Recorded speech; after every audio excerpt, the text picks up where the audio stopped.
Good morning, good afternoon, good evening, wherever you are in the world.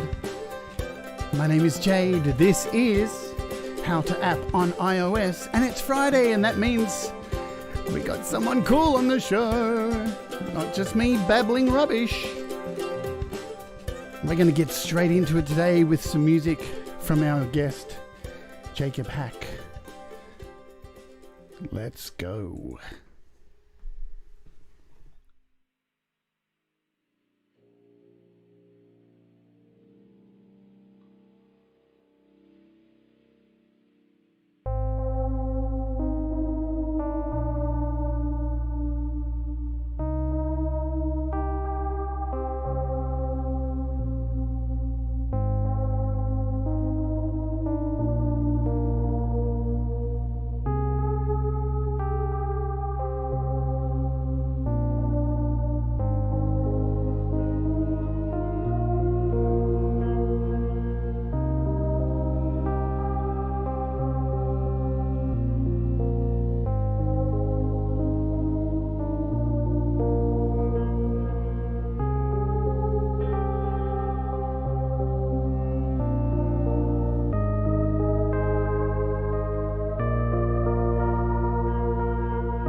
Ladies and gentlemen, you were listening to the wonderful creativity of Jakob Haq. That was from his album, my Mellow album, which came out last year. And so, as I said in the beginning, my name is Jade. This is How to App on iOS, as I'm knocking stuff over first thing in the morning. So who the hell am I? Just to get started, for those of you who are new to the channel, I'm a musician of 35 years of creator, I work exclusively these days on iOS. This is my website. I make a lot of music, play death metal, acoustic rock, all this kind of stuff. And I do this show trying to help people make music that makes them happy. And I happen to be trans. If that's a problem, I don't give a shit. So I'd like to welcome to the show, finally, a man who has been creating music for about 25 years, and 6 of those years using iOS exclusively himself. He has an amazing YouTube channel which reaches out to so many people, including myself, to help make music, creativity, to express ourselves creatively the way we feel best. So I would like to welcome to the show for the very first time, thank you very much for joining me, Jakob. How are you this morning? I'm doing fine. Thank you so much for bringing me into this very, very, very lovely space you have here. Thank you so much for joining me. It's an absolute pleasure. As I said in the beginning, I'm a fan of your show. I think I came across your videos one night looking for a solution to something, like we all do, looking for some kind of answer on YouTube, and there was this amazing person standing in the middle of their room with a handheld mic, and that's what caught me. Jumping around with a handheld mic, and I was like, all right, so this is different. This is different than some idiots sitting in front of a microphone like myself. And since then, I've been addicted to your channel. So I will start with this question. Jakob, what does music mean to you? Music, what it means to me, I can't really put I can't really put any words to it, but it's everything to me. It is a partner. It is a lover. It's someone who hates me sometimes and something I hate sometimes. It's something I love and hate at the same time. It's something that can fill me up. It's something that makes me hungry. It's something that drives me forward. So it's many things. It's this ever-changing shape. But it's one of the absolute most important things of my life, in my life, definitely. She's a cruel mistress at sometimes, music and creativity. So growing up in Sweden, where you are, in Stockholm you're actually at, what was some of your memories of music that was played in your family home, the stuff that sticks in your head? Credence on one side, yep. And on the other side, Toots and the Maytals. Wow. Bob Marley. Stuff like that. 70s African funk. Yeah.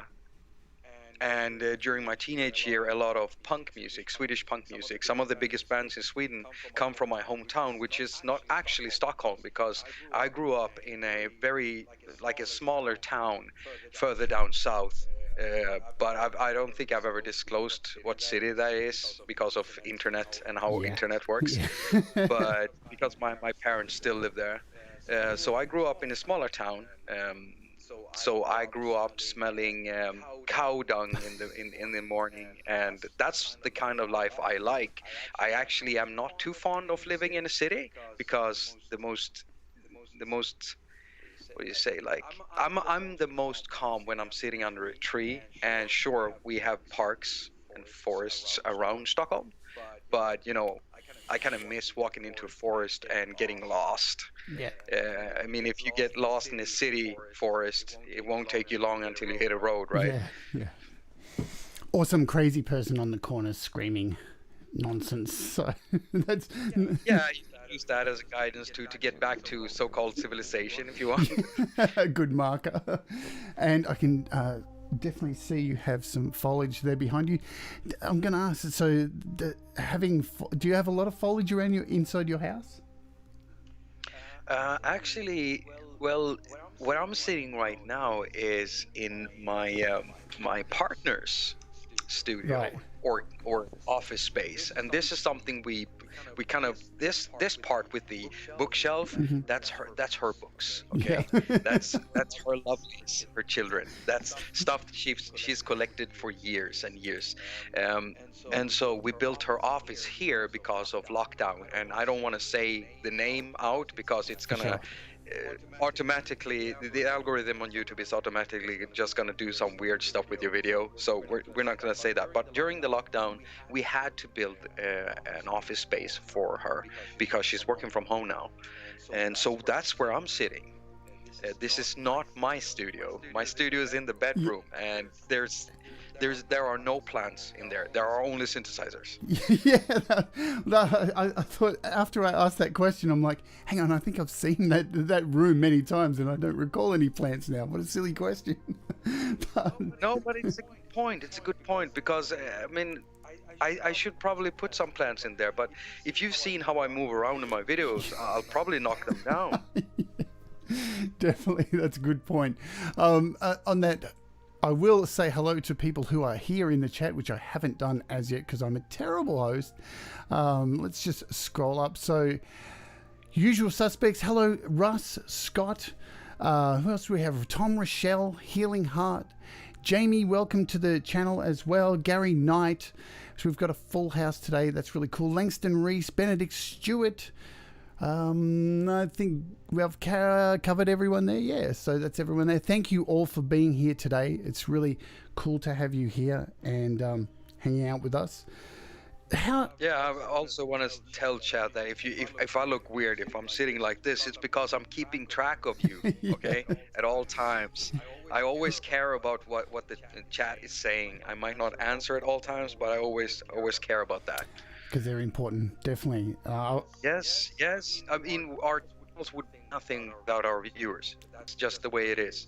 Yeah, every morning we need each other. Every morning I go live at the same time, and you know, I don't care if there's one person or 20 people. I don't care, you know, as long as there's somebody getting some enjoyment out of it. That's all that really matters. And somebody walks away with somewhat more knowledge than before. That's the best thing that could happen for my day personally. How have you been coping with this whole lockdown thing? How's that been for your creativity? I'm always afraid that people are going to ask me that because I'm really not affected at all, because I am a very, when I talk about how I am to people, then it will probably sound very sad. I'm a lonely guy who spends most of his time with machines and synthesizers and software, and that's when I'm the most happy. I'm usually the least happy when I'm around a lot of people, not people, but a lot of people. So I tend to stay away from any type of social gatherings, and I do like one-on-one conversations. I love that because then you can get deep in with someone, right? It's not gonna be the shallow, unnecessary stuff that everybody talks about. I'd like to get to know someone, yeah. But this whole lockdown thing, me not meeting more people for a long time, come on, I've been living like that for years and decades, and spending long time in damp studios, and yeah, for me it's not a problem, but I can see how it's affecting other people and how it can be a problem for them. And I, even though my partner has a job where she doesn't really need to meet up with people, she does still feel like she needs to meet up with people. So they have a lot of conversations over Skype and stuff like that. That works for now, Yep. But yeah, I can see that there's something lingering. But for me, it's not a problem. Really not. Maybe it's sad. I don't know. No, it's not. See, look, I totally agree with you 100%. And when, you know, we've had conversations with other guests on the show about this too. There was a time, there's been a few times during this whole period where I felt incredibly guilty that this hasn't changed my life whatsoever. I'm actually better off for it. I'll have to admit. I'm happier not, I don't know, going out and having to deal with as many crazy people out in the outside world. And my studio over these last 6 months, I've actually been able to build up and really focus on things. And I know a lot of people like that. And, you know, I went through a whole lot of guilt associated with that when I would hear other people struggling so much. So it's a bizarre situation that we're in. to feel like, yeah, this hasn't affected me. So, I think it's interesting, and I think creative people are experiencing similar to you. So it's a common thing. Yeah, and to be completely honest, when I look at the chat, whenever I talk about these questions, I looked at the chat. A lot of people will say the same thing, like, "Hey, I'm right there with you." Yeah. And if we're honest, most of the people watching us are are creative people, and most creative people are like this. Well, at least as far as I've been able to discern from all these years spending a lot of time with creatives and non-creatives. I I really don't know if there are any non-creatives No. out there, because everybody are creative in some way, right? Yeah. But then there are those who base their lives on just being creative, and that might be a little bit different. I feel like I'm in that group, and I think that a lot of our audience are in that group too. They spend a lot of time just trying to be creative, or they're just learning how to be creative now and getting into that. If only the sales teams on the internet, like eBay and all that, could have been able to keep up with all the gear that we've been buying since lockdown, because everything's out of stock at the moment. So that is a massive pain in the ass for many creative All right, people. okay, so that has been awful. There are some small things that I wanted to get. Yeah, and I was trying to get some of those broadcasting arms that you use for microphones and stuff. Yeah. I needed two, and I waited almost 3 months for mine to come, and that was, well, I mean, it's not a real problem. I could still deal with what I had, but still it took a long time, and they were sold out everywhere. I just, everybody seems to be even more creative now Yeah. since the lockdown. I mean, they're just ordering more and more stuff, and everything is just, I've never seen an outage like this before. Never. It's just been insane. Yeah, I've bought a few guitars during the lockdown, and there was one in particular I wanted here in Australia, and no shit, I went through, I think I checked every guitar website in Australia until I'd found this one place that had it. And of course, this is the other problem with lockdown, with gear and such. Thankfully, apps haven't been like this, but the price hikes have been astronomical. Webcams, guitars, they've just been bundling $100 or more on top. That's just been, and nobody has money because everything's locked down. So unbelievable that they've increased the prices. It's almost cruel. Yeah, I mean, it's kind of a catch-22 on all sides, even for the companies, because of factories not running under normal circumstances, and even if they make all this stuff, who's gonna afford it, and how are they gonna make up the money they're losing on other side? Everything is just a big mess, and it's gonna be interesting to see what the long-term effect of this is gonna be, because I don't know what this will look like in a year or two. Yep. I just think we're scratching the surface right now. Yeah, it's scary to think what's going to come out. How's your mental health been through all this? Has that been okay? And has being a creative person been able to alleviate any issues that would have arose? Hey, I have my audience. Yeah. Right? Yeah. I mean, right now is the worst period to post videos on a platform like YouTube or most social media platforms, because everything goes down around this time of the year. And since this is the lockdown year, I've seen a steeper slope down than I've ever seen any other year. It's in the right, time period for the slope, or for the steepness going down like this, everything, but it's the worst one I've ever seen. So there are still people watching my videos, right? There are still people engaging with us, and so I make videos for them. And mentally, that's how I'm able to stabilize myself. There's always someone out there who needs a video, or wants a video, or wants to talk about something or ask a question. And if I just focus on trying to solve problems like I always do, then mentally I'm gonna be okay, because that's what my brain needs. I need problems to solve. Uh, that's what I do all the time. I think that's just the biggest part of my creativity, just solving problems. Yeah, definitely. So let's run through some of you. So we talked about just briefly, the music that you experienced growing up. What are some of the influences that musical influences, styles, just creators, even content creators that influence your creativity, your musical creativity these days? These days, Oh, content creators, like anytime, content creators or anyone. anytime, yeah.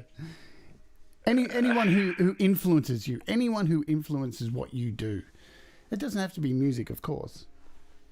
Well, we have a very hard-working young lady called Greta from Sweden, who is changing stuff in the world. Yeah. That's one big inspiration. I can tell you that. It's a huge inspiration for me.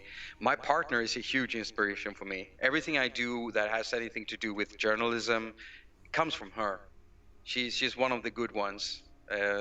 Science. Her field is science journalism. So she's educated in how you read papers, basically, and able to communicate information to average Joes like you and me. You know what I mean? So Yeah. I'm learning from her how to do research and how to think about journalism in general. So she's a big inspiration. Musically, most of the inspiration I have right now is still from way back in the days. We're talking, like, we can go as far as back as, like, the other day I was listening to Lead Belly tracks. Some of my most favorite music is older music. I have some I don't know what they call it. It's not vinyl, older than vinyl, stone cutters. I don't know what they call them. Yeah, okay. I know Yeah. what you're talking about. I can't think of the name. Yeah, but they're vinyls, but they're made of a very harder super material. thick, yeah? Yeah. Yeah, super thick and really heavy. Yeah. And I have music that is very old on that, like really old blues music and stuff like that. That's the kind of thing I'm inspired by still today. When someone asks me about music, I almost have to think hard to mention any more contemporary names. The only one I can think of is The Prodigy. So my taste in music is really wide. But even the Prodigy is still like 90s kind of thing too. I think. I know. Would you agree with me? Like, it's something that I think a lot of people seem to be saying these days. Is that around 2000? I don't know. Everything's been very unmemorable in the music industry. I'm talking about, of course, popular music. I struggle to even personally. I think, wow, past the 90s, I struggle to think of stuff that really impacted me like the 90s did, and everything before then. So, well, quite frankly, I love the underground sound that then turned into mainstream sounds that are now being overused, like back when Skrillex got big from in the dubstep era, because his sound was amazing. And now everybody's using it, so now it's watered down. But if I turn on a Skrillex record, still the sounds that he made with the bass, back then, he still made those, and those still makes me absolutely shiver. I love that. Yeah, absolutely love that. So there, I don't know. I mean, I hear a lot of stuff all the time if I turn on the radio, and there's not much that makes me go, huh. And it's never been like it, or it's always been like that. Most of the music I like, more contemporary from the 90s and forward, electronic music, is stuff that I've heard at the end of movies. Or, Yeah. They'll just feature some really awesome EDM kind of styled interesting music at the end or something like that, and then I discover a whole genre of music or a new group or something. So contemporary music, when it comes to pop music, it's not like I go out of my way to listen to it. It happens. I walk past it, and someone is playing it somewhere, and I'm probably not gonna care if it's nothing.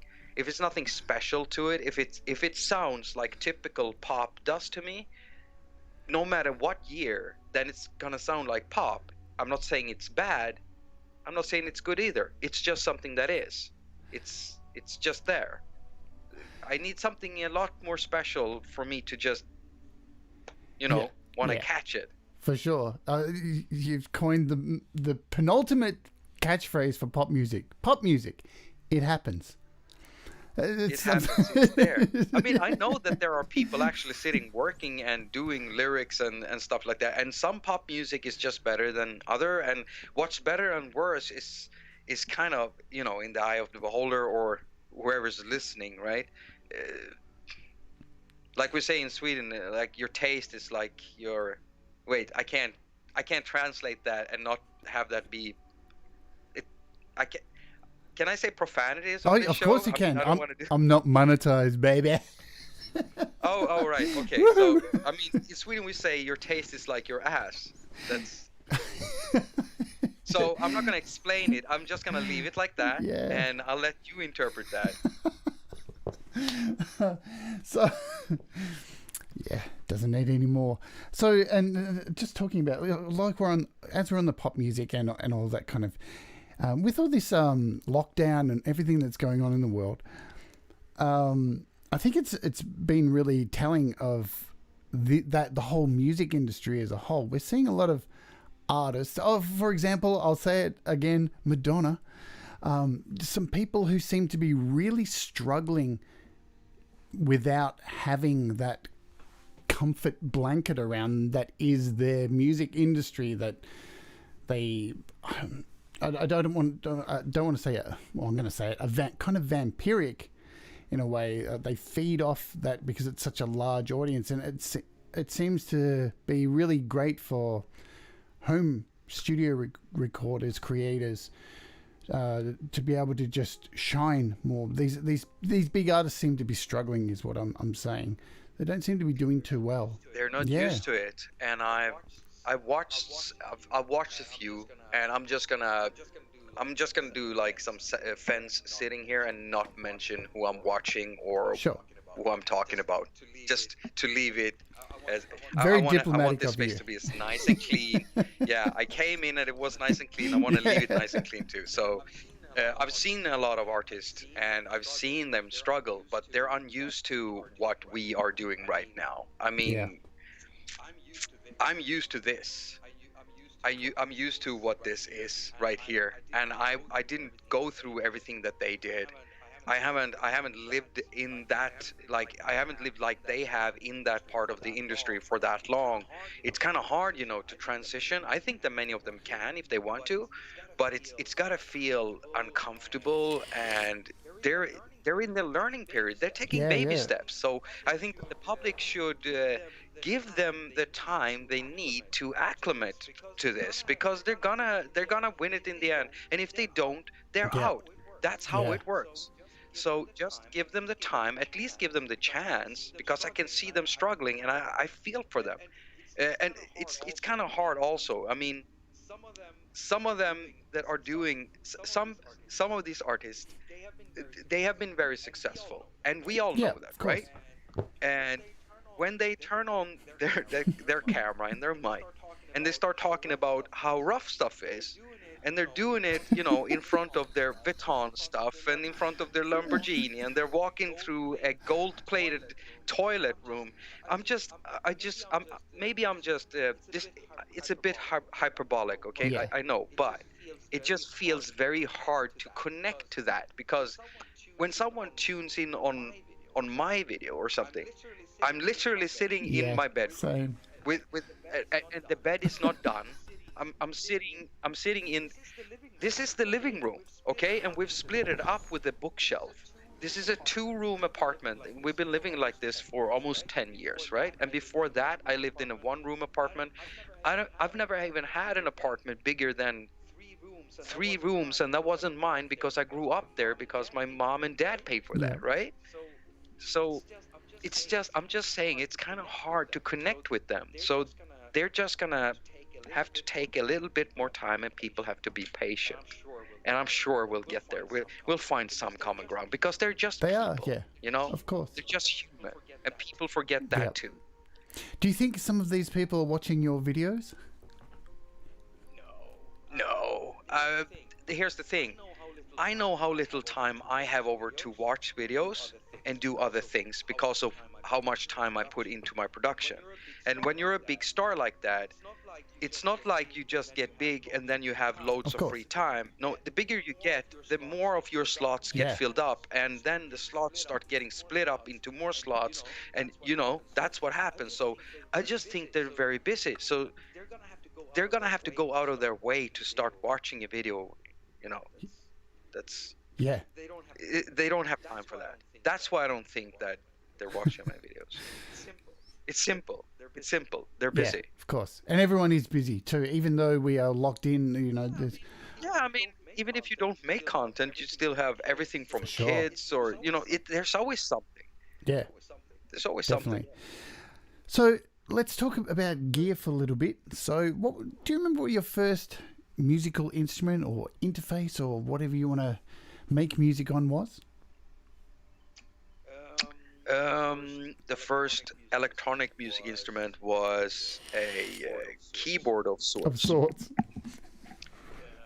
Yeah, I mean, it was one of those cheaper Casio keyboard. Yeah.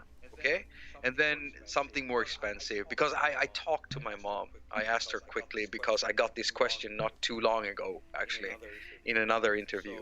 So I couldn't answer it because I keep forgetting where it started. But that's basically. But when it really, really started was when I started using a Commodore 64.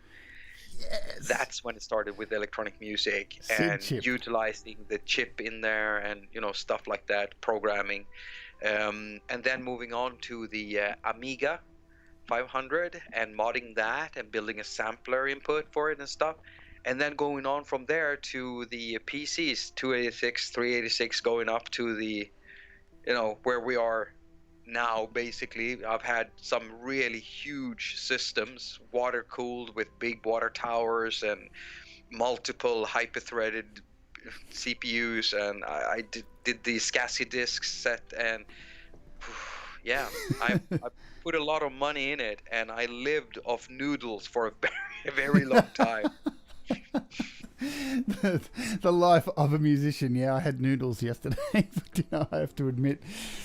But at least Now we're using apps. Yeah. I can buy one device and it can last me for at least 6 years, and I can keep updating it and still get every synth I ever want, and everything I've paid for, every app since these 8 years back that I've had iOS devices, will never amount to what I have had to pay for everything else I've ever had.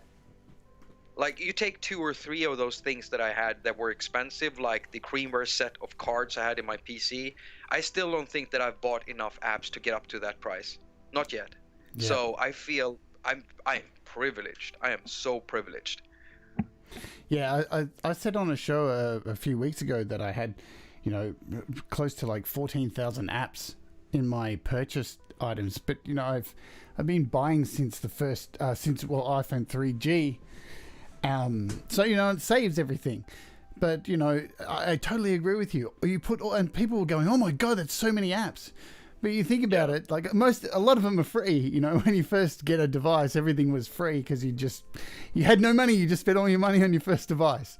So, but going back to the Commodore 64. So I had a Commodore 64. I used to sit up with my dad with computer magazines, type in programs for 4 days straight, hit run.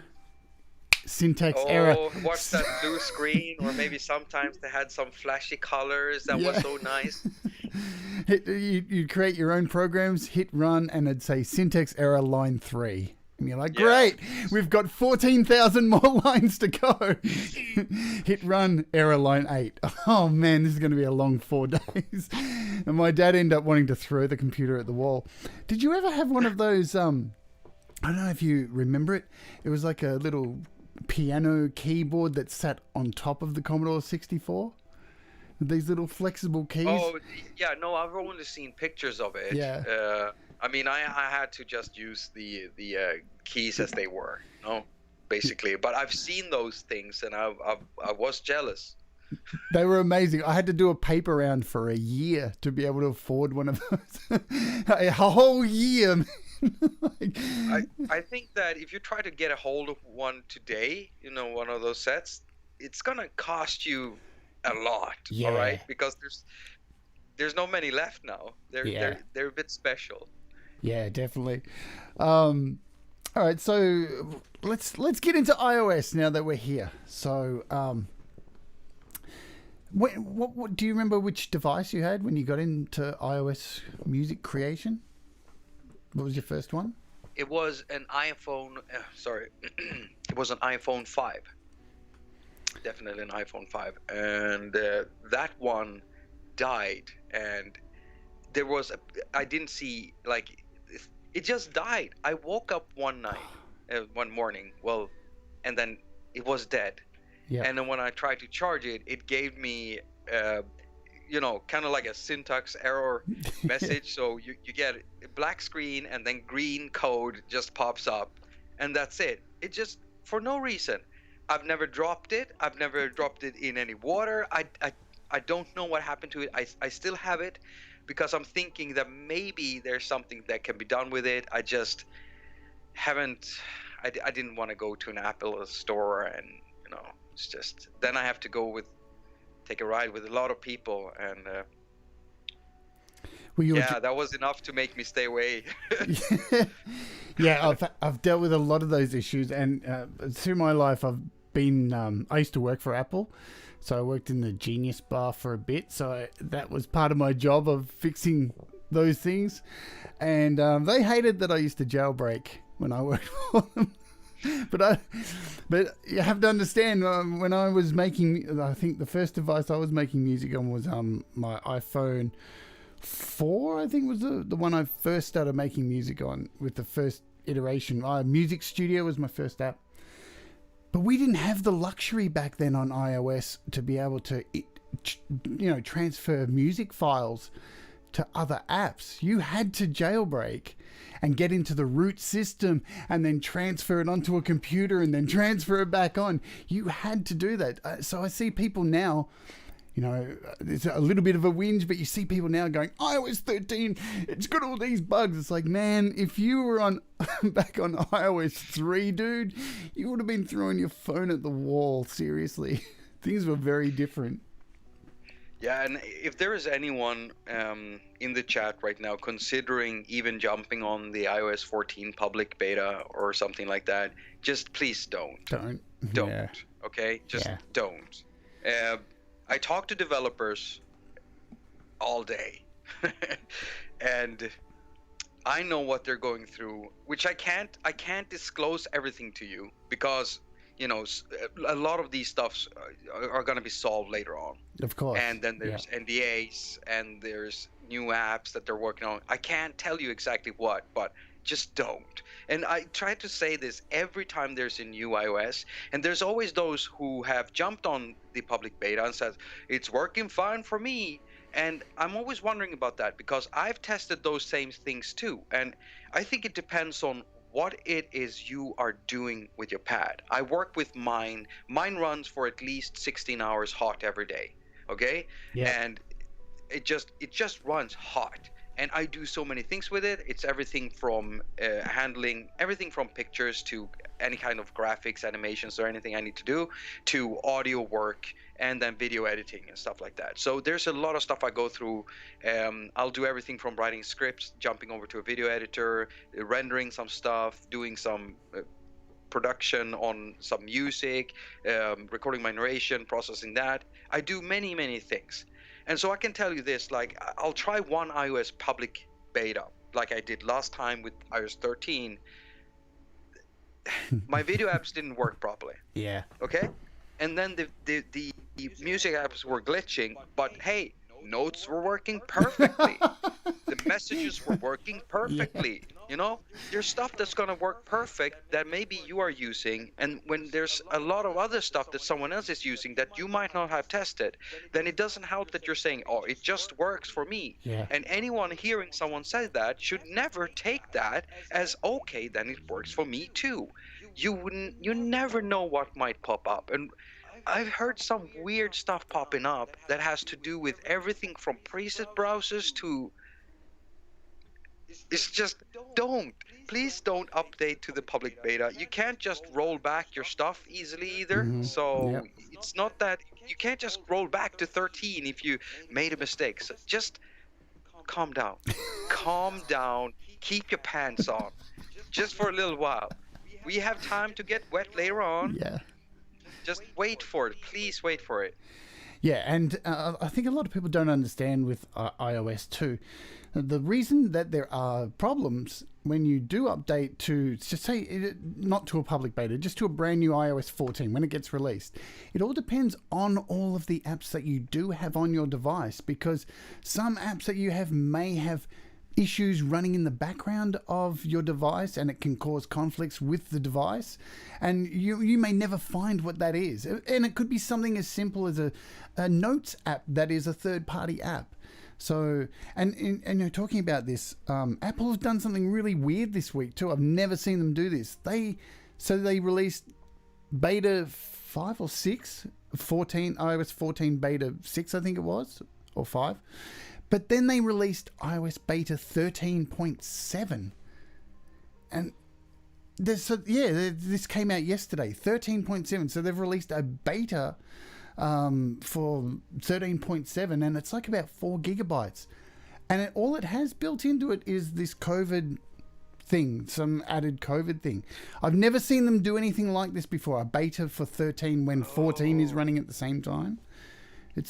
But I think it sounds as if it could be special circumstances right now because of this lockdown thing. Yeah. You just said the name, and that's now the algorithm is gonna be, oh, I heard that.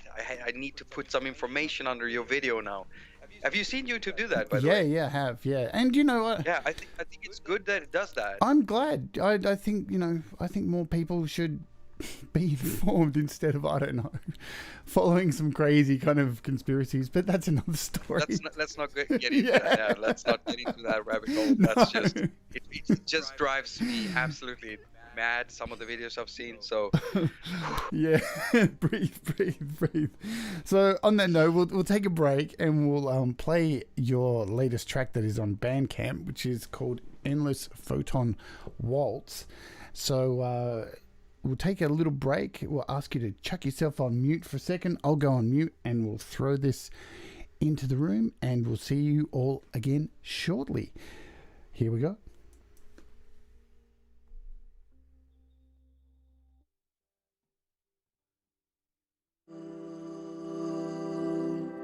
Where black holes bends their light, where stars go to Jade, seeding the space with light in an endless photon waltz.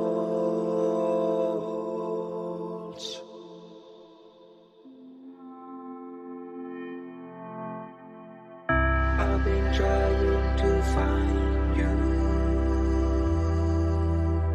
where black holes bends their light, where stars go to Jade, seeding the space with light in an endless photon waltz.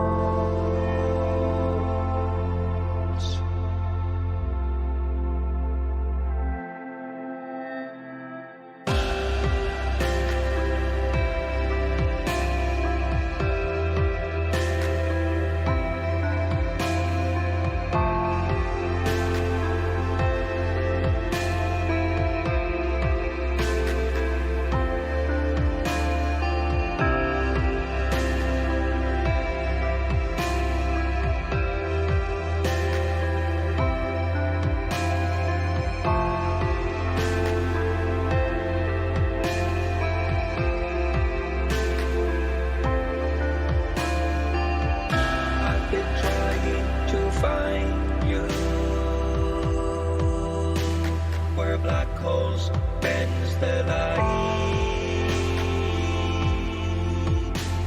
where stars goes to die, seeding the space with light in an endless photon waltz.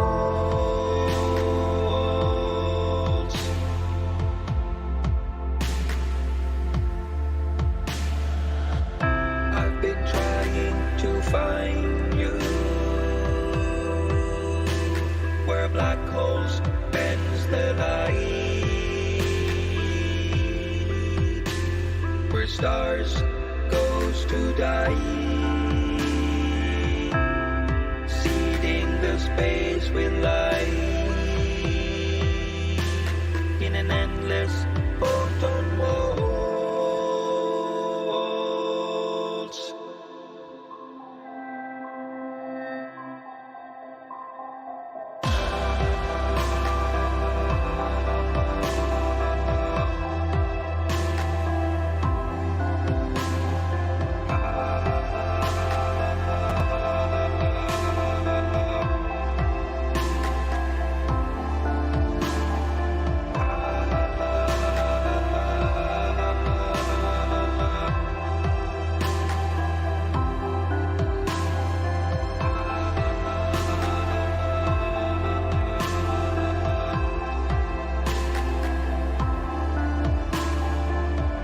I've been trying to find you, where black holes bends the light, where stars goes to die, seeding the space with light in an endless photon waltz.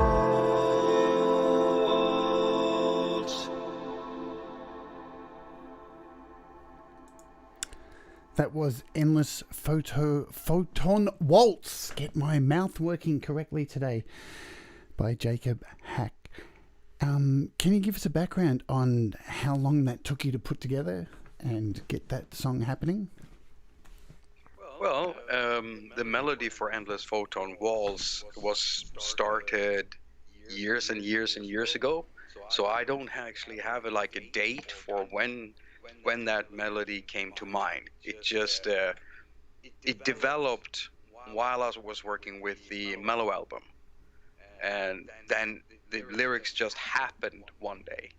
And that's how I usually work with music. I get inspired instantly. That's why I'm struggling so much now with the album I'm currently working on, because there's a lot of lyrics I need written, and I can't write lyrics just because I need lyrics. Mm-hmm. I need the lyrics to come to me, you know? So the Photon Waltz thing, it just came clear, you know? It was as if I could pick out the words in the air and put them down on the paper. That's how clear it was to me when they came. So simple thing. And then I was struggling of finding more words to say. And so I decided just to try to repeat myself and see if that would work, or if it would just become boring. And I think it worked in the end. But normally I'd like more words than just what I'm doing in the Photon Waltz thing, but I think it works. It does work. I had it on repeat last night a bunch of times, and I don't know, the way I described that song was like a hug. I don't know. I felt warm and fuzzy listening to it in my bed. So that's a really beautiful thing, I think, to be able to create music that feels like a hug. Thank you for saying that. I mean, that's how I feel when I make music that I like myself, that I like making, like I'm being hugged. And if I can convey that to someone else, if they can get something out of my music, that like a similar sense of a hug, you know, Yeah. make them feel good. And yeah, I mean, it's a nice feeling. It's like coming home, or, you know, after a hard day. Yeah. And someone doesn't just, it's just, There's not enough hugs in the world, and if you can do that with music, that's absolutely incredible. I remember when I first came across your channel, because I hadn't really heard any of your music, but I'd watched a shitload of your videos, And I had this preconceived notion of what your music was going to sound like. I don't know why. I think just because, you know, I come from a background of heavy metal and rock and all that kind of stuff. So when I think, the longest time I would think of electronic music and had a preconceived notion of it. So I expected it to be a lot more, I don't know, dancey or something. I don't even know why. And then as I listened to your music, it totally was the complete opposite of what I expected. It was so atmospheric and able to draw me in and make me have feelings that, your music is an experience. Definitely an experience, in my opinion. So thank you for that. Thank you for... Well, thank you. But it's weird because you're right about my music. It is actually more EDM, more electronic, more dancey, and that's the music I've been making mostly. Everything from drum and bass to dubstep and jungle music back in the day. Yeah. Acid, you know, trance like that. Psychedelic trance. I worked a lot with that when I was younger. Ooh. Many nights doing that in the studio. Damp studio, late at night. All doors open out, me running out to take a piss out in the forest and then running back into the studio. I've done loads of nights like that. Oh my God. And just trance music playing all over it. Sometimes putting, like, the studio it was like in this old building away from housing. So you could basically take speakers and put them on the parking lot and just play it, and no one would come and, you know, tell you to stop. Yeah. So we did that stuff too. And then we had punk rockers coming in, having parties with us. So we're doing punk and trance at the same time. I mean, yeah, my music is like that. So the Mellow album you're listening to, the Photon, Waltz, all of that, that's new. Yeah. I've developed that during this time doing what I do here on YouTube, and a lot of people say that, like, I want to hear your music, and I keep telling them, like, whenever you hear some music in one of my videos, like all of the 700, almost 800 videos, whenever you hear any type of music, it's all been made by me. Yep. And that's music too. And that's why I like making videos, because I get to do, like, I like get to do that too. If I want to sit down and produce an album, I pretty much need to put as much thought and detail and focus into that as I do into my videos. That's why I don't produce as many albums. So if I didn't do videos, I would be producing albums right now instead. Yeah. Just that. But so that's why it took a year. So with let's talk about your channel. What was the inspiration that initially got you creating content on YouTube? People. Yeah. These people. Yep.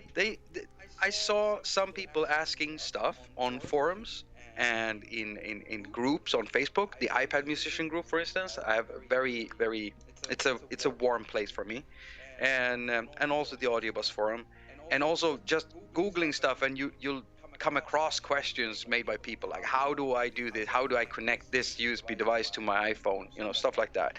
And I see people answering it, but they're getting the answers wrong, or not.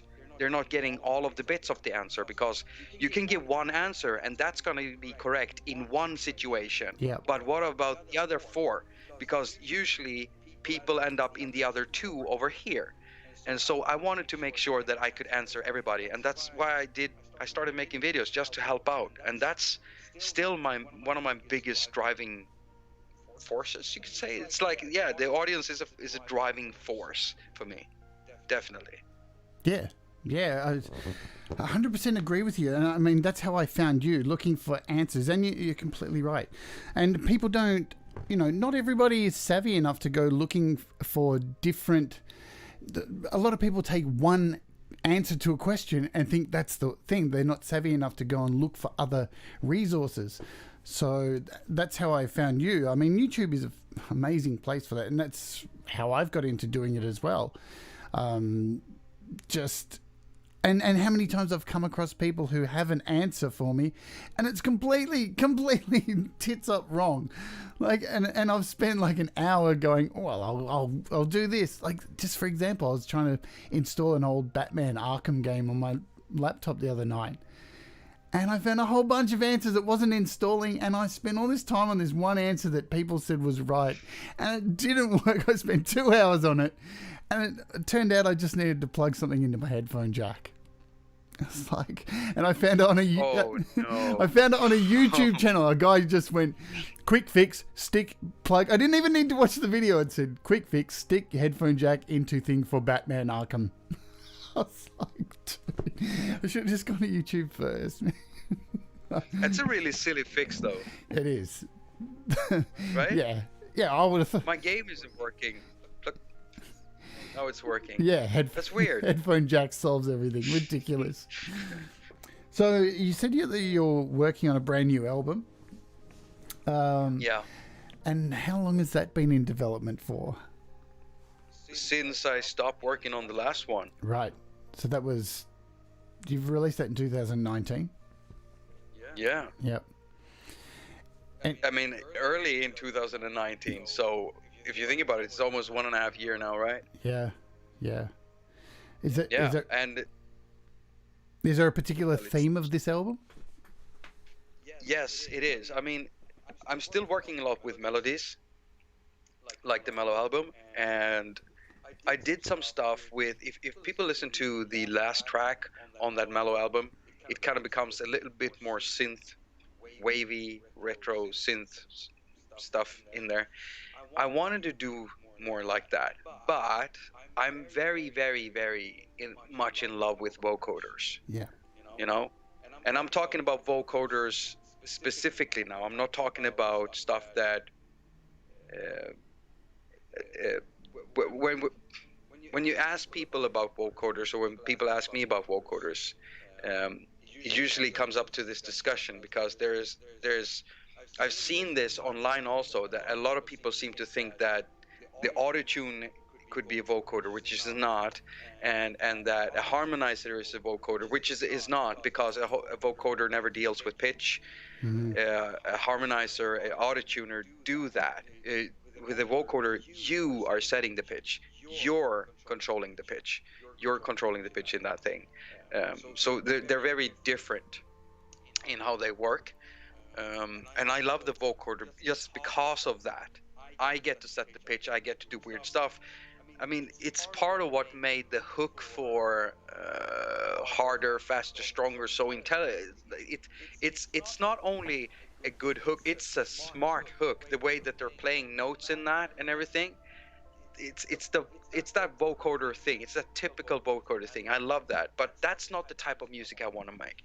If you think of what the Mellow track did with the Mellow sound, and then you add vocoders and you add a bit more synth atop of that, maybe some beats, that's kind of what I'm working on, kind of. And I have about like 8 songs already for the music is done, but the lyrics, no. And when I'm done with the lyrics, I'm gonna work on the sound of it, because I'm gonna mix vocoders. I have 2 vocoders in particular that I love. I recently did a big vocoder video where I'm just comparing several vocoder apps, some of the best on iOS. And I still have some hardware vocoders over here, and recently Arturia just released an update for the Arturia Microfreak, so now you can use that as a vocoder. And yeah, so I'm still not quite clear over which ones I should use. I know there's 2 I know I'm gonna use from the iOS side, but on the hardware side, I'm not sure yet. How do you go with app overload with purchasing apps? How's that go for you? Oh, there is no app overload for me, because it's my job to do it. Yeah. So I don't get to complain, you know. I have to be selective though, because a lot of my peers, they will review apps much quicker than me. Take Doug Woods, for instance. He's a colleague of mine. Yeah. I've worked with him. Love that guy. We've become good friends over the years. and he's really, really quick. Like an app comes out, half an hour later he has that, and it's a different type of content, and he does it in a different way. Some other people will take a whole day, some will take 2 days, some will take a week. Me, when a new app comes out, if I'm into a project that's going to take 3 weeks, then I'm not going to look at that new app for 3 weeks. And if there are 13 new apps, then when I go back and look, then I have to decide, do I do 1 or 2 of these apps, or 3 if I have time, or are there enough of the same coming out so I can compare them? Yeah. That's what happened with the shimmer video that I put out today. I put out recently. It was a few hours ago. I put out a big comparison of all of the shimmer reverb apps on the iOS store since 2014 up to now 2020. 7 of them. There's just 7 of them, but still 7 of them. And that took some time to compare. So I forgot what the question was. I don't even know if I'm answering the right thing. You are. No, app overload. Like, just the amount of apps. Like, I fully hear you. Like, I've learned my mistake. Like, I started looking at Cubase's 3 this week, but on purpose, I intentionally didn't play with it. Because I wanted to, like, on the stream, absolutely screw up everything. Just to show people that not to be afraid. You know, because there's a lot of fear too with apps that because you get comfortable with certain apps that you're using, and something else comes along that everybody's talking about that costs money, and money's important to us. We don't all have a lot of money, so I think and interfaces can be scary. So I did that with Cubases this week. My show yesterday, man, I fucked up so bad with Interap Audio. I fucked that thing so bad that I'm gonna go back to it on Monday and actually revisit it and correct all the mistakes I made. But it was meant to happen, I think, that way, because it's making mistakes isn't a bad thing, Yeah, working with Interap Audio in general is a pretty good way of sabotaging yourself in the long run when you're working with it. Don't get me wrong, I love Interap Audio apps still. Mm-hmm. I still love big, open, fill up the screen, just this instrument, nothing else. I'm still into those apps, believe me. And Interap Audio, I like it for how you get to work with the MIDI and route stuff. It's very specific about that. But I also get why people want the audio unit extensions, and I do want that too, but mostly when I'm using compressors and stuff. But it's very easy to fuck shit up, basically. I know that. I've done it myself on stream. Wasn't too long ago, I almost blew out my own eardrums, and probably half of my audience is too, just from a crash in Cubases, which is an app I love. But I think Tone Bridge is one of mine. Every time I use it with I'm having a brain meltdown today. Every time you use it with the Interap Audio and switch back to GarageBand, it has one of those moments where it just goes yeah and just freaks the hell out. And I've been using it now for 3, 4, I don't know, since it came out, and I still forget and don't turn it down, and I know when it's going to happen, and I blow my ears out each stupid time. I know exactly what you're talking about. I know exactly what you're talking about. I've had stuff like that happen before, and the way that I've solved it was, luckily I save all my older devices, so I get a few of those really cheap USB interfaces. I connect it all up like that, and then I'll use one app per pad.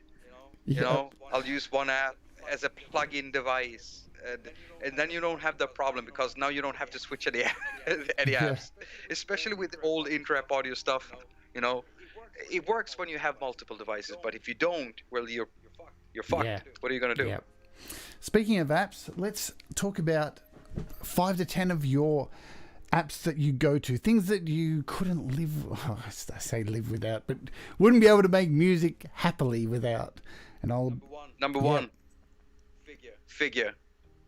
Let me just... Figure from Propeller. Sorry, no. They're called Reason Studios now, but I don't know if they've changed their name on the App Store. I think they have. I'm just bringing it up. Figure. I'm uncertain, actually. Figure. It's an app I open up every day. Every damned day. Every evening, every toilet visit. Yep. I make beats when I'm taking a crap. I just love doing that stuff. I'll use figure in the kitchen when I'm cooking, but I usually I don't crap and cook at the same time, at least. But I do make beats and cook or crap at the same time. Figure is just one of those apps that it just changed a lot for me. I can't consider being without this thing at all. I can't. How Did do, you how, did you how do I get it spell up? it? So if I Figure. Yep. Figure.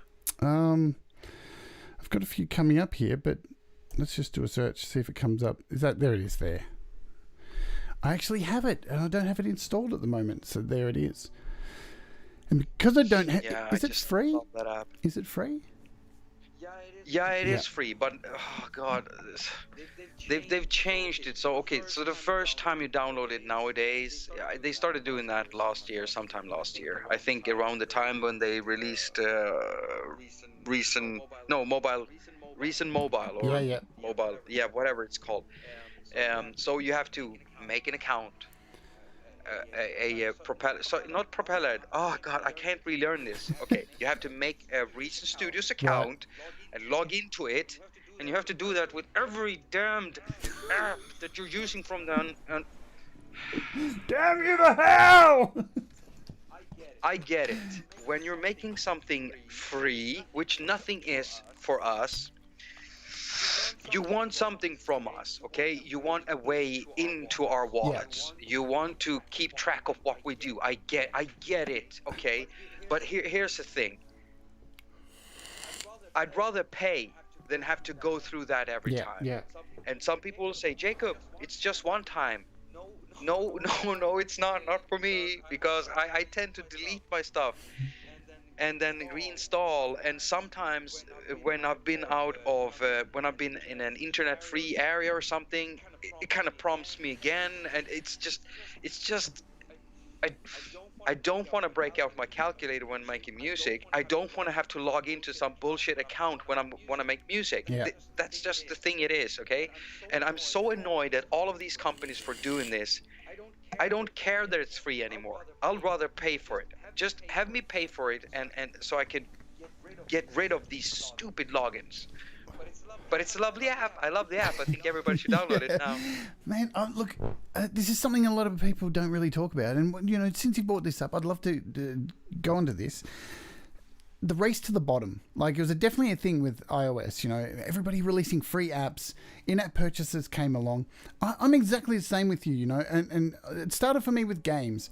You would see a game come on the App Store, and it would be a premium price of $10. I would rather pay the $10 than a freemium thing, because the developer's getting money for it.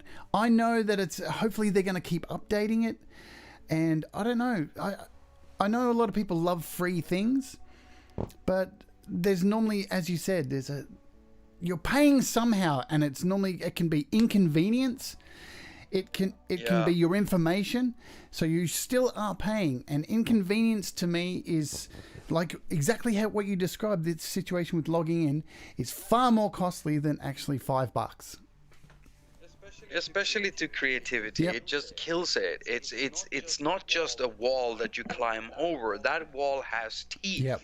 And it's a trapdoor, and it can cut off your feet. And it's just dangerous. It's dangerous for creativity when you get something like that in your face, especially when you're feeling the flow. You want to get into it, and then someone says, what's your name and password? I don't want to think about my name. Oh, you want to make music? We want you to make music too, but if you don't log in, well, get fucked. You're not getting in. Man, I love it. I'm so glad we could talk about that, because it is something that grates my gears too. And something else too, we'll just touch on this, apps that you paid for and then they go free. And you've invested money into it, and then all of a sudden they take away things that you have paid for. to create this whole new infrastructure of, and cool if they want to make it free, but there's still a lot of apps that don't migrate people properly, and you still do lose things. It's really irritating, very irritating. I have a different approach to it. When something goes free, I'm always afraid that it's breathing on its last days. Okay. That's what I'm thinking instead. I'm not thinking about the money I invested in the end. I'm thinking, oh dear. They're desperate. Is this good app that I'm using gonna die out because they're not gonna be able to pay their bills now? Is that it? Or wait, is it going free? Is it really free, or are they gonna start introducing login screens and ads in this thing? That's what scares me. I'm actually not thinking about the money I invested, and I don't look jealously at someone else who might be getting it free. I'm just happy that they can now use it. Yep. You know, I'm just afraid that they're not going to be able to fund the future of that app. That's what I'm thinking about. And if they're funding it, I don't want them to fund it just with shitty business transactions. Now, I don't consider us having that problem here yet. It's different if we look at the gaming industry, because I just have a feeling you have a little... Are you a gamer? Because I just get that feeling. I am. Do you game a lot? I do. Yeah, okay, me too. So I think we both know what's been happening to the gaming industry for a long time. And when it comes to iOS music apps, maybe iOS gaming, it's beyond fun. But music apps, we're still okay. We're still good, everyone. Okay, I still get really frustrated with people screaming over developers wanting to be paid for updates or something like that. I get furious because I already know. I've talked to these guys personally. I know what they make, and I know what they need to make to continue to develop. And if you as a user or consumer, if I as a consumer want to continue using something, and I want that person to continue making upgrades, and then me having access to that upgrade, then I am willing to pay for it. It's not that hard. It's a product. It's a product, and the product they make are the code. So if they're making an upgrade and they need money to cover up that, and if it's $1, you know what I mean? Those are the prices we're talking about. Then don't scream at them for that. I get why developers start making version 2 instead and remove number 1, because they just can't pay their bills. And in those cases, it's hard, because if they don't upkeep the old version, then it really gonna feel like you lost all your money and you lost a good tool. And in that, I would say, I don't think you lost your money if you've been using it all this time, because you know what you paid, you used. Sure. I mean, you're paying for it, but you did lose a good tool. And if the second version doesn't live up to what the first one did, now that's gonna hurt. And in those cases, I completely understand the rage. I completely understand it. But I'm in a scissor grip here. I don't know how to say it. I feel like I'm in a scissor, you know? And I have the developer on one side and the user on one side. No matter what I say, I'm gonna make someone upset. But I've seen the side of the developer, and I am also a consumer, so I know what it looks like. I'd just rather pay them and have them continue doing work on the stuff I want to use. It's so simple to me. I want to use this. I want you to keep on updating it. I pay you for the work you do. It's a simple transaction for me. Yeah, and you look at these forums and everybody's going on about how fantastic these apps are. And for example, I'm not shitting on this app because, or this company, even though they've copped a lot of shit lately, Positive Grid, because I'm a supporter. I have my Spark amp here. I waited 5 months. I could... I've seen some kind of an infected thing there. I don't really know what's going on. You might have to fill me the fans are so toxic. I can't even call them fans. Hey, I bought the Spark amp. It took 5 months to get here. It was in the middle of a pandemic, for fuck's sake. Manufacturing shut down, Fuck. And people are like, they sat on the money that we all paid, and they were collecting interest on it. It's like, what dimension are you living in? Like, really? And then when they released Bias Effects 2, the upgrade, they offered a half price to migrate your stuff across from Bias 1. And, you know, people were bitching going, oh, I have to pay $50. Oh, my God. It's like, are you shitting me? The amount of stuff you get. And my argument was I went into this Positive Grid group where everybody just bitches. And I wrote, you think that's fucking bad, you crybabies? I live in Australia where our dollar is worth dog shit. It cost me $109. You know, and I didn't complain. I just bought it like that because I'm going to use the fuck out of it. And that's it. There is, and then, you know, people are like, oh, but it doesn't have AUV3, but it's coming. Like, just cool your jets, folks. You know, relax. People are so angry at these companies, and they're doing their best to make. And, you know, as you said, these companies are barely breaking even. No matter what they do, you can't win or lose. You can't win. You just end up losing. Yeah, I mean, you have to be successful with apps, music apps. You kind of have to have something extraordinary happen to be super successful and become like millionaires. We've seen cases of it with Loopy, for instance. You know, if you build an app like TikTok, I mean, you can become rich, but most of these people aren't, and they're very few, and a lot of them are just one dude or one woman in a bedroom somewhere writing code. You know, whenever I call someone, you know, to interview them, people don't see that because when I do my docututorials, it's like a mixed documentary and a tutorial and review and everything in one, right? About an app and its creator.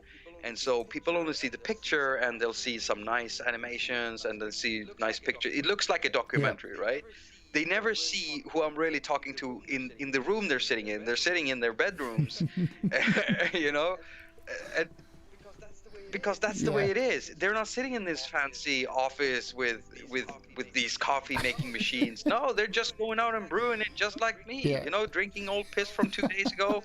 It's just that if they, maybe I should do videos showing these people how they are, and maybe people will see like, oh, they're just people.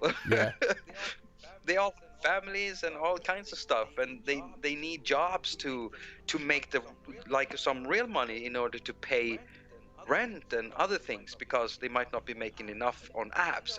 And then there are app developers who are making enough on apps to make a living, not getting rich, make a living.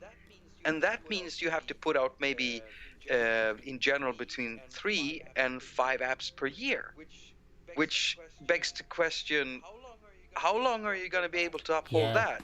Because you need to update them, right? Yeah, I mean... And then there's the guy who made Flappy Bird. Yeah, and I get why he removed that too. He disappeared very quickly. That dude, he probably made like... You know, there's so much money in the first week that it was out through his little one advertising banner. People went batshit crazy, and he was like, I'm getting the fuck out of here, you lunatics. Yeah, I completely get why he just ran, because that was insane. I saw some silly stuff afterwards, some expensive. I don't even know if they're real, because they were pictures. I don't think I actually saw the ads, but I saw. I don't know if it was an eBay ad or if it was an Amazon ad or something, but people were selling phones with the original Flappy Bird installed. Fuck. That was real. Yes.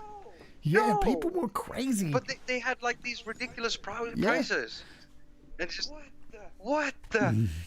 That's just insane. The internet is insane sometimes. Okay, internet is crazy. There was this amazing Cydia tweak when you jailbroke your phone for Flappy Bird. I'll just go this, then we'll get back into your apps. And you could actually run this Cydia tweak, and you could add any photo you want to change the Flappy Bird into anything you want. And that was the only way I played it. I had Nicolas Cage's head Flappy Bird. Oh, all right. Anything you want. That was the best way to play it. But anyway, we'll get back. Sorry. Look, and I will thank you for your honesty through all that, talking about apps. I hope that certainly didn't bore me. I think it's something that needs to be discussed about the app industry, that Now, developers are dying out there a lot of the time, man. So if you do see an app and it costs like $3 and you're thinking, I don't know, that's a bit rich. Why should I pay? Fucking cough up the $3, man. It's cheaper than a cup of coffee. Support these people and they'll keep making great apps. I still buy apps even though I get the codes in my mail. Same. And usually they're so old because I haven't had time to check them out.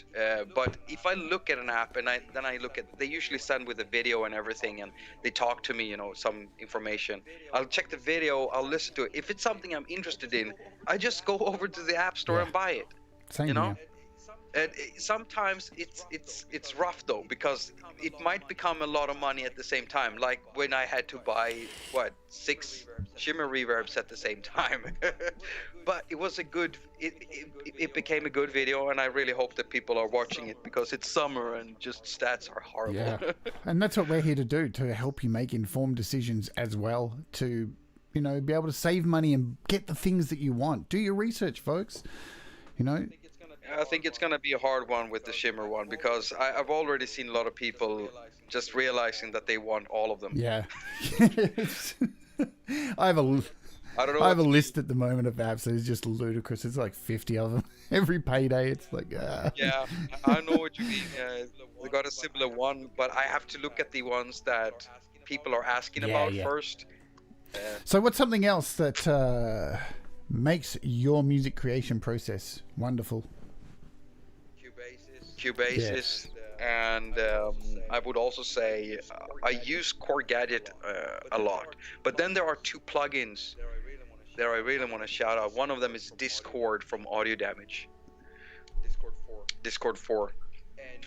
And wait, maybe you want to bring up the apps. Maybe you want to bring up Cubasis Yeah, I first. just had it up then. So I'm currently doing shows on it as well. It's an incredible. And, I mentioned you in my shows this week because I was like, I wish you were in the chat to help me through some of the bits I was doing. So there's Cubasis 3. It's an amazing app. Yeah, definitely. It's amazing, and it can be very buggy sometimes. Yep. And Steinberg know that I think this. It's always tricky, with companies, because listen. To be honest, no company wants anyone to say negative stuff about them. No one wants that. Some people won't even allow it. I'm not saying that Steinberg is like that, because that's not at all how I view them. But it's hard to hear, especially from someone who loves your stuff, like myself. Or someone else. Now, I'm not a very big YouTuber. I don't have millions or billions of subscribers. So I'm not too afraid of actually hurting the reputation by saying something stupid. And that's not what I'm interested in. But Cubasis, there's a love-hate relationship with me, because I love Cubase. And Cubasis has kind of been like this love-hate thing, because it's been necessary evil for me sometimes. Because of how it bugs out and stuff. And, Lars and the team has worked so hard on it over the years, and it's definitely become a way more stable platform. The problem is Cubasis 3 right now, because that one hasn't been stable, and I didn't want to talk about it because I've been waiting for it to be stable, and it looks like it's stabling out now. So very soon I'll be able to talk about it, and I'm sure that Lars or anyone who's Steinberg who knows how much I love their app, they've probably been wondering, why haven't you been talking about the app for 7 months or 8 months and stuff since it came out? Well, it didn't buggy. Work. It didn't work. It was buggy. I mean, they did an awesome job on it. It looks great. They reworked it. It looks great. But it has to work. Yeah. Okay? It has to work with all of my most favorite stuff. And there are still some problems with AOV 3s. And I don't know if it's iOS, the new iOS 13, because since going over from 12 to iOS 13, there's so many things that are buggy for me. Even after this long time, so many things that feels off and odd and not right. And I can't put my finger on it. The only thing that changed was the iOS version. That's the only thing. So I don't know what it is. You're mentioning iOS. I think iOS has struggled since they moved to a public beta. I think it was a bad decision, putting that power in people's hands that don't really test stuff. You know, I can only imagine the emails that are coming through to Apple from public beta people going, oh, I don't like the way the Notes app looks. just really unhelpful shit. You know, and that's got to be counterproductive for them, you know. So, you mentioned Core Gadget 2, yeah? Yeah. I mean, Core Gadget is one of those apps that it got gadgets. It just looks right for me. I love small machines, you know. It has that. It has all of that. As you can see, I've got it on my screen at the moment. I haven't purchased it. It's been something I've wanted for ages, but as you can see on my screen, $62.99 Australian. It's an investment. It definitely is, compared to, you know, something like 30 bucks. And on iOS you have to buy the other apps too. I'm sorry for interrupting you, but then there are the in-app purchases of all the gadgets if you want them. And, you know, as I said, our Australian dollar, so they're all like 23 bucks each. Our Australian dollar is piss poor. I wish it wasn't the case. I'd have all this stuff. What else was there? It's the audio damage app, Discord 4. It changed a lot for me. I mean, I created the Mellow album song with that. And it's such a simple device, actually. I mean, it's a pitch shifter with a delay unit, and then it's a filter, and then it goes through a reverb. And that's it, right? But then there's an LFO in there, and that's the thing. They didn't just build a pitch shifter. They didn't just build a shimmer reverb or anything like that. They built this little effect with modulations, a modular effect, kind of. And that's what I like when people do that. It's the same thing with the FD1 filter delay from Kai Aras, who is now a friend of mine, so people know that, full disclosure. Same thing there. He could have just built a delay. He didn't. He built he built a delay with a sequencer. Yeah. And it's a modular sequencer. So you have an LFO and you have a sequencer in there for the delay. Those are things you only see in the modular space with people making modulars and doing modulars and Euroracks and everything. But he does that. He has a Eurorack at home. He has a modular at home. And now he's building his apps like that. I think it's brilliant. It created a new, interesting effect. Same thing with the Discord one, and Audio Damage keep doing interesting stuff like that. It's like they have a modular workflow and they're just mixing it up. Absolutely love their stuff. Yeah. The last app is not music app. Awesome. It's not a music app. It's an app I need every day, and my videos wouldn't be there if they weren't, because ever since I got that app, it's changed how I make my videos, how easy it is for me now, and how much I can do. And it's Luma Fusion by Luma Touch, and I want everybody to know about this. I'd already started writing LUM as you were saying that. You'll see that back on the replay. Yeah, man. Tell us how amazing this is, because I agree 100%. I mean, without Luma Fusion, I've done it.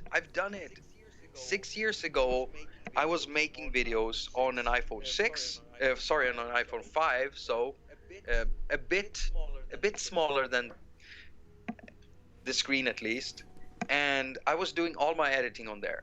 And I was using an app also made by the same people who make Luma Fusion today. Pinnacle Studio, I think it was, Pinnacle Mobile or something like that. And I was also using QCut Pro, so I had to use several apps to get my videos done. The tricks, the stuff I had to go through just to put text on the videos and stuff.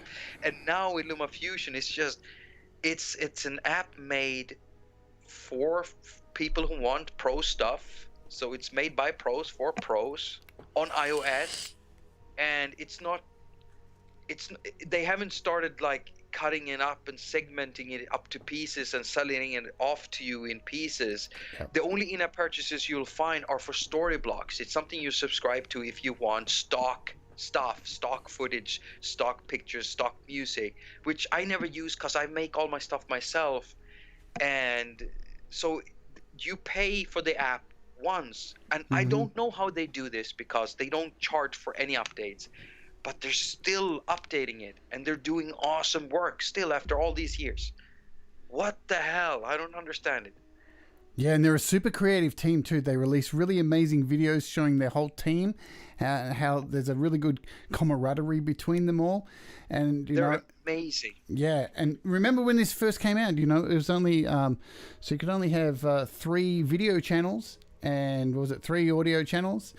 Yep. And, even that, because I'm actually making a full feature-length film using it. I've been working on it for a couple of years. And,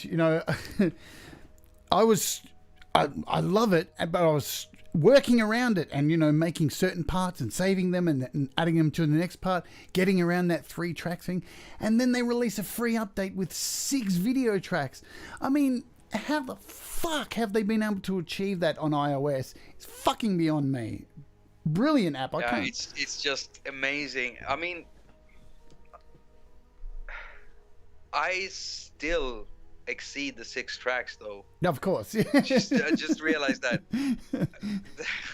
I have 10 videos where they've been through processing 3 times, right? Yeah. And as long as I process them at the absolute highest rate, because at the end everything turns out into 1080p, 60 frames per second, or 30 frames per second, depending on the source material I've used. I change that up sometimes. Yeah. But as long as I'm doing it, exporting it or at 4 or 2K, if the original footage is at 60 frames or something, and you have a high enough bitrate on it, then it doesn't matter that you're exporting it several times, because every time you go lower, there's not that much happening in the picture. I can see it, little weird shapes happening where it's supposed to be blurry, and you start getting lines now, and I'm like, wait, what's that? And that's compression artifacts. But what do you do?